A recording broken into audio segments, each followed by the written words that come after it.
on this blistering hot day in Syracuse, New York. We're in the beautiful air-conditioned church here in Holy Family. And it does feel good. Does anyone else think it feels pretty good in here? Now, tonight we're going to talk about healing. We talked about how so many of us know the right things to eat. We know we need to exercise, but there's stresses, there's scars, there's problems, that food was our buddy, our friend, our constant. I might be under stress here, but give me the chips, the ice cream, the rolls, the conies, the hot dogs. We're going to talk about changing the way we see ourselves. Now, one of you could stop me and say, Ellen, I think you are the greatest. You're this, you're that. I love you. And I would appreciate that. But there would be a part of me that would say, I wish you could have seen me Wednesday night when I lost my temper and started saying a few choice words. Or if you only knew some of the mistakes I made, you might not think I was so nice or this or that. We diminish our own, if someone says, you look nice, oh, this old thing, oh, that. It's like Violet in It's a Wonderful Life when they said how great she looked and she said, this old thing, I only wear it when I don't care how I look. You know, we say those things. And what we need to do and what I've tried to teach myself is to say two words, thank you. Because I think you're special too. And there are people in the group that have shared with me what they consider their mistakes or their problems. I don't look at them differently. I don't say, whoa, I used to like them, till they told me the mistake they made in 1969. Don't like him anymore. As a matter of fact, I like him even more because I can relate. Can't we all relate to someone just like Beth said, that heals and has those scars and yet they pick themselves up? There's this woman at work, she's 92 and I want to be her when I grow up. She goes to every activity. She does everything. She looks on the bright side and she's a pleasure to be around.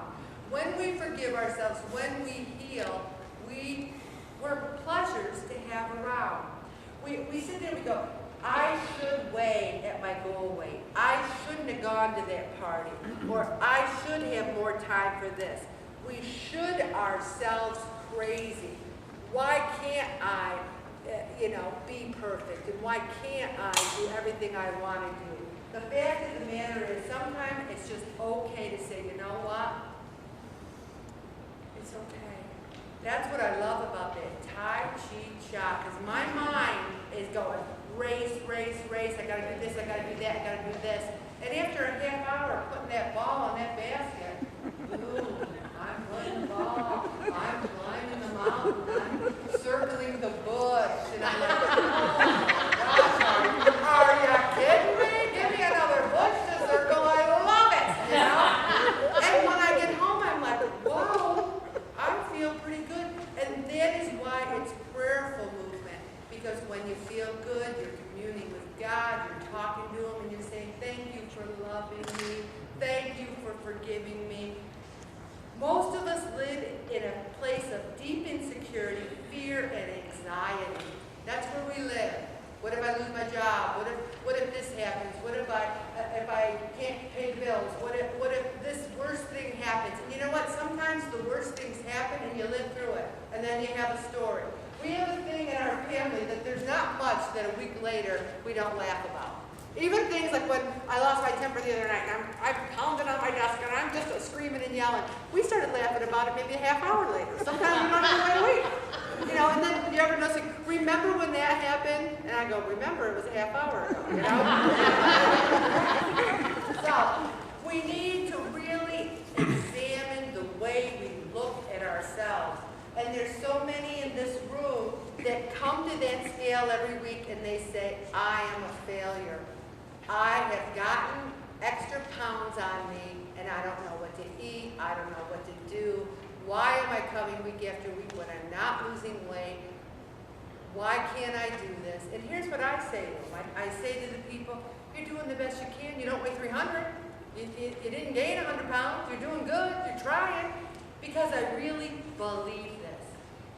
God looks at us and He sees us as so lovable, so human, so precious, so worthy, that when Christ was dying on the cross, he didn't say, I'm dying for everyone's sins except for Ellen McCauley. Not her. I'm going to die for everyone but them. No, he said, I love you and I forgive you. And we need to, sometimes, like, especially if people are complimentary to me, sometimes I really reflect on their compliments and I say, is that true? Is that deserved?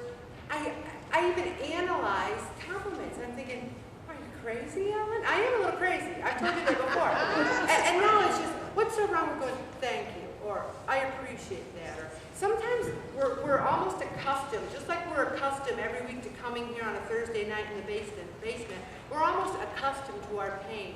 It's like, it feels comfortable, like the chips, like, oh, my life would be perfect except for this pain.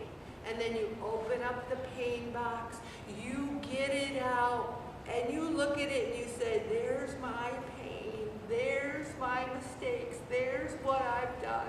And what God wants us to do is close the lid on the pain box, get a big anchor, take it to Onondaga Lake. They're dredging it. They're going to get that pain box and they're going to get rid of it and take it away. And you know, this is why I need the group, because every week when I come, I'm a member. I have the pain box. I need to talk about it and I need to heal myself. And it goes right into the very next article that talks about healing overeating through the power of relationship. And guess who that relationship is with? It's not with your husband, your best friend, it's not with God, it's with yourself. How many times have I talked about how sometimes I get sick of myself and I try to get away from myself and I'll go for a walk and I'll hurry and I just can't get rid of myself? We are this. You are that. If we don't have a good relationship with ourselves, if we don't heal that pain, if we don't forgive ourselves, if we don't say, you know, Anne, who made all those rosary bracelets, and I have another chunk of money to send my sister-in-law for her mission work in Haiti. Never once did she say, aren't I great? I made all those bracelets. I didn't ask for any money. She gladly did it. She did it out of love and kindness. And when I think about her, I think, oh, I love her. I'm so grateful for her. People do things out of love and kindness, bringing in coffee cans, just little things like that. We're good people. We do things that are good. We don't want our weight and what we eat to be a weight that oppresses us. We don't want it to define us. Will I be any happier at 170 than I am at 200? I really don't think so. I really don't think so. I think maybe I'll be like, oh wow, I finally got to my goal weight, but will I be a different person? No. So we need to really stop fantasizing about how everything will be perfect. What we're concentrating on here is just getting healthy, having good habits. Maybe 5 years from now, instead of getting adult onset diabetes, we won't, because we're making better food choices. Life gets messy. You get the phone calls, you get the unexpected bill, you lose your job, something happens to one of your kids. We've taught ourselves to reach for the alcohol, the food, those things when life gets messy, and God wants us to say, Lord, I need your help. I have prayed more in the past 4.5 years than I ever have before, because I'm relying, which is what he wants us to do, on him instead of the chips. And I've told stories where I've gone and there wasn't any bad food and I was stuffing croutons in my mouth because that's the only bad thing that was out there, because I needed, because I thought that's what made me better.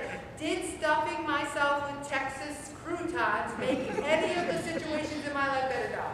So just remember that. We need to heal our relationship with ourselves. And I think I've told you before that I was in over 40 plays when I was younger. I was in high school plays, college plays. Before I had children, I did Salt City. I did a lot of theater. And I never knew how I did until someone came up to me afterwards and said, oh my gosh, You were so good. And I'm like, was I? All my self-thoughts were other directed. If someone said that was a good meeting, then I'm like, oh, it was a good meeting. It was as if I didn't have the mechanism to look at myself and say, man, girl, you did a good job.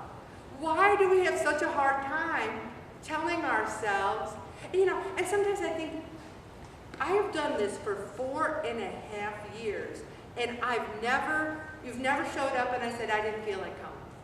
You've never shown up and there wasn't a packet ready that was new material or interesting material. And the other day I said, man, Ellen, you are one heck of a good friend off facilitator. And I took my hand and I patted myself on the back, and that was big. That was huge. Instead of thinking about someone who may have quit because I ruined the cruise for her by telling her to stay away from the buffets, or instead of worrying about this other person, who might have said something negative about me, I thought, it's a good group. You're doing the best you can. Keep it up. Keep it up. With the grace of God, keep it up. We